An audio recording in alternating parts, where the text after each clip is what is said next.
اعوذ باللہ من الشیطان الرجیم بسم اللہ الرحمن الرحیم۔ سامعین و ناظرین کرام، السلام علیکم ورحمۃ اللہ وبرکاتہ۔ آج کا پروگرام علامات زمانہ امام مہدی و مسیح موعود کے بارے میں ہے۔ اسلام میں ظہور امام مہدی اور نزول مسیح موعود کا عقیدہ انتہائی اہمیت کا حامل ہے۔ قرآن مجید اور حدیث میں آخری زمانہ کے لیے ایک موعود، مصلح اور امام آخر الزمان کی پیشگوئی اور وعدہ موجود ہے۔ قرآن مجید اور حدیث میں اسلام کے ناشئت ثانیہ اور اسلام کے عالمگیر عددی غلبہ کو امام آخر الزمان کی بعثت سے مقدر کر دیا گیا ہے، اور حدیث میں امام مہدی و مسیح موعود کو ماننے اور ان کی جماعت میں شامل ہو کر دفاع اسلام اور اشاعت اسلام کے لیے محنت کرنے کی بہت تاکید بیان ہوئی ہے۔ اس لیے امام آخر الزمان کو ماننا ہر انسان کا ایک اہم فریضہ ہے۔ خاکسار بیان کرتا ہے کہ ایمان کا ایک بنیادی اور ضروری وصف یہ ہے کہ ایمان بالغیب ہوتا ہے۔ اللہ تعالیٰ نے قرآن مجید کی سورۃ البقرہ کی آیت 4 میں متقین کی ایک صفت یہ بیان فرمائی ہے کہ وہ غیب پر ایمان لاتے ہیں۔ مامور من اللہ کی شناخت کے لیے اللہ تعالیٰ کی طرف سے ایسے رنگ میں رہنمائی کی جاتی ہے کہ ایمان کا یہ بنیادی اور ضروری وصف قائم رہے، یعنی مامور من اللہ کی شناخت آسان بھی ہو جائے اور لوگوں کا امتحان بھی ہو جائے۔ مامور من اللہ کی شناخت کے لیے ایسے رنگ میں رہنمائی نہیں کی جاتی کہ گویا ظاہری رنگ میں مامور من اللہ کے ہاتھ میں ہاتھ دے دیا جائے، کیونکہ اس طرح ایمان لانا یا نہ لانا برابر ٹھہرتا ہے۔ ایسا طریق تو ایک ممتحن کا طلباء کو امتحانی پرچہ بتا دینے کے مترادف ہے۔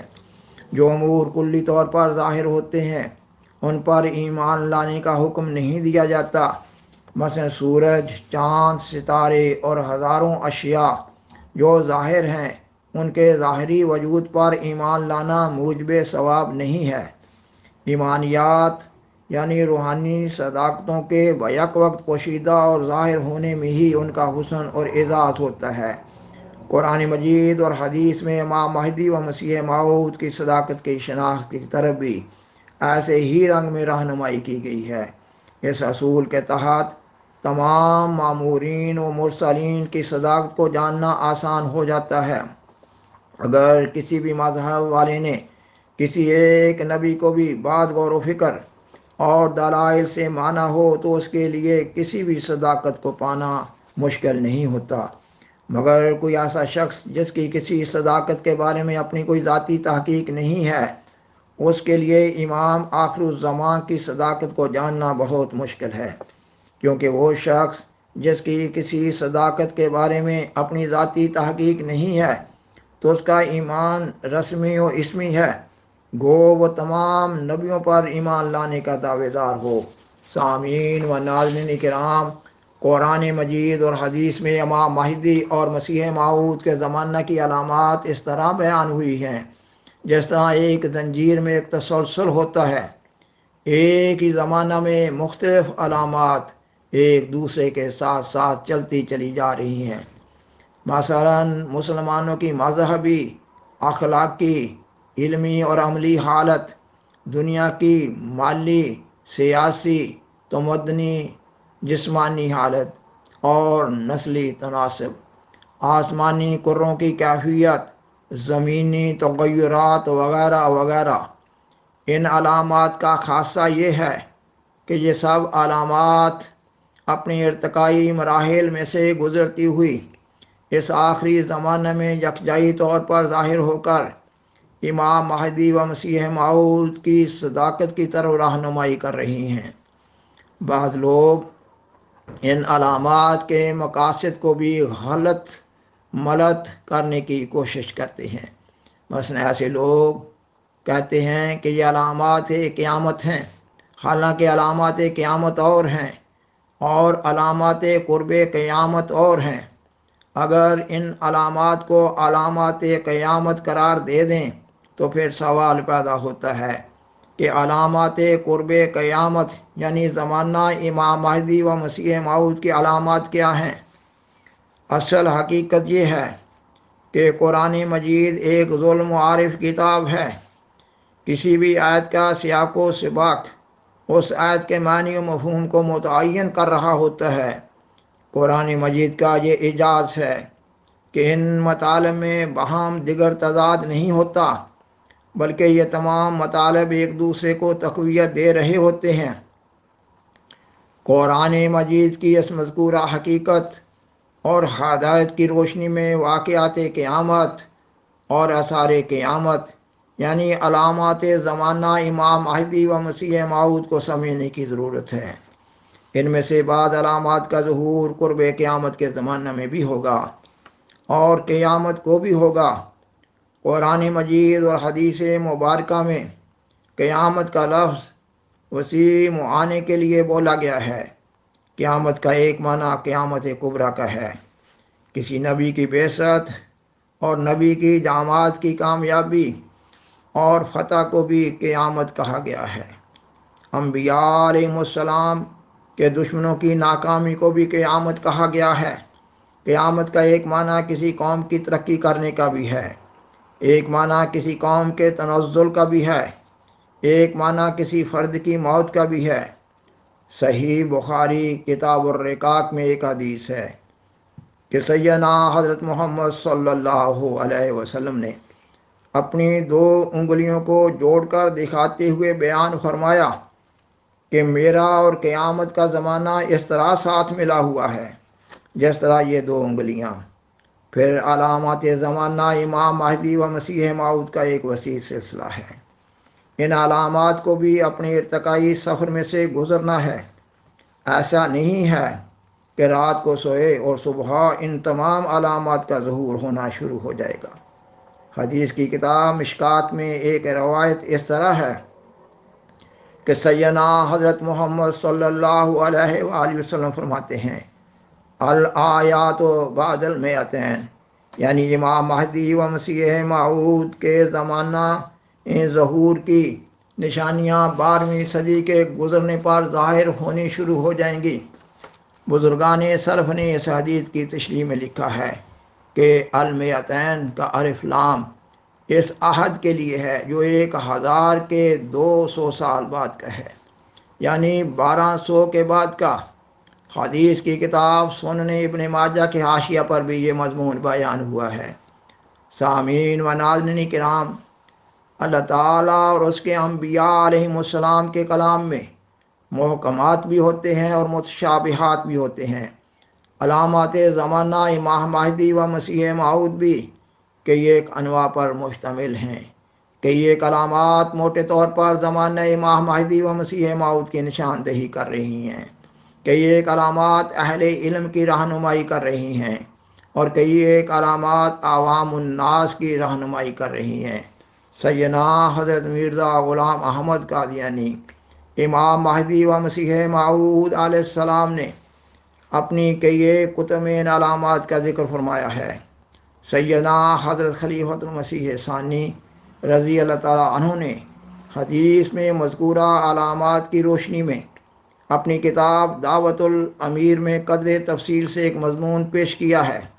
خاکسار علامات زمانہ امام مہدی و مسیح موعود کے بیان کا آغاز قرآن مجید سے کر رہا ہے۔ اللہ تعالیٰ قرآن مجید کی سورۃ القیامہ کی آیت 9 اور 10 میں بیان فرماتا ہے، وَخَسَفَ الْقَمَرُ وَجُمِعَ الشَّمْسُ وَالْقَمَرُ۔ ان آیات کا ترجمہ یہ ہے، اور چاند کو گرہن لگے گا اور سورج اور چاند دونوں کو جمع کر دیا جائے گا۔ ان آیات میں آخری زمانہ میں ظاہر ہونے والے ایک عظیم و شان نشان چاند اور سورج گرہن کا ذکر کیا گیا ہے۔ قرآن مجید میں بیان فرمودہ اس مضمون کو سمجھنے کے لیے حدیث کی کتاب سنن دارقطنی جلد نمبر 1 باب صلاۃ الکسوف والخسوف میں اس گرہن کی تفصیل موجود ہے۔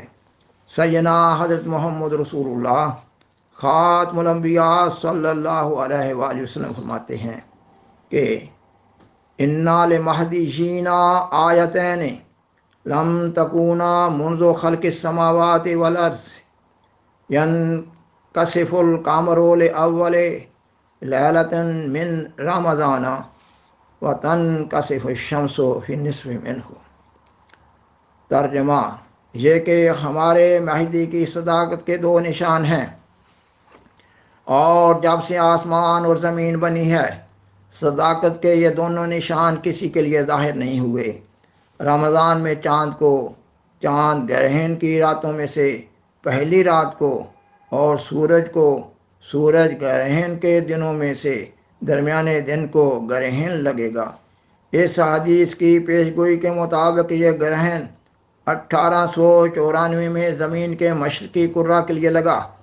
چاند گرہن کی مقررہ تاریخوں 13، 14 اور 15 میں سے پہلی یعنی 13 تاریخ کو ماہ رمضان میں چاند گرہن ہوا، اور سورج گرہن کی مقررہ تاریخوں 27، 28 اور 29 میں سے دوسری یعنی 28 تاریخ کو ماہ رمضان میں سورج کو گرہن لگا، اور اگلے سال یعنی 1895 میں زمین کے مغربی کرہ کے لیے انہی مقررہ تاریخوں میں چاند اور سورج گرہن ہوا۔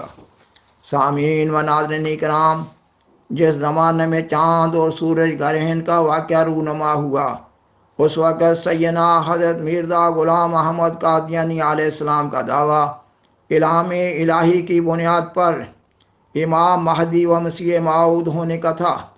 اس وقت عیسائی پادری اسلام اور بانی اسلام پر تابڑتوڑ حملے کر رہے تھے کہ یہ ایک مسلمان نام نہاد علماء اسلام سے مرتد ہو کر اسلام اور بانی اسلام کے خلاف گندی اور غلیظ کتابیں لکھ رہے تھے۔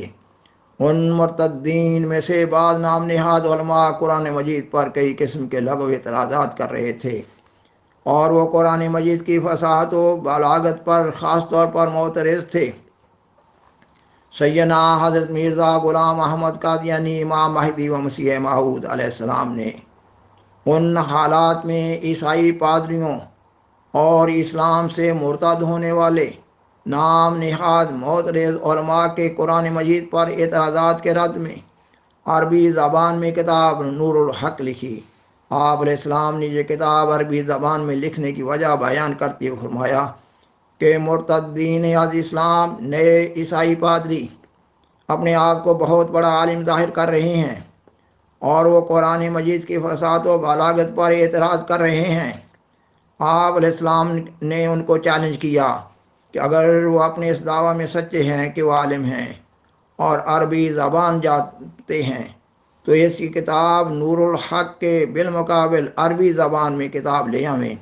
آپ علیہ السلام نے اپنی اس کتاب نور الحق میں نئے عیسائی پادریوں کے نام بھی لکھ دیے جن کو آپ دعوت مقابلہ دے رہے تھے۔ ان ایام میں پادریوں کی سیدنا حضرت محمد صلی اللہ علیہ وسلم کے خلاف گالیوں کی وجہ سے سیدنا حضرت مسیح موعود علیہ السلام کی طبیعت میں بہت کرب و کلک اور شدید اضطراب تھا۔ سیدنا حضرت مسیح موعود علیہ السلام نے ان اندوہناک گھڑیوں میں اللہ تعالیٰ کی تائید و نصرت کے لیے جو ایک لمبی دعا کی، اس کو بھی کتاب نور الحق کے حصہ اول کے آخر میں لکھ دیا۔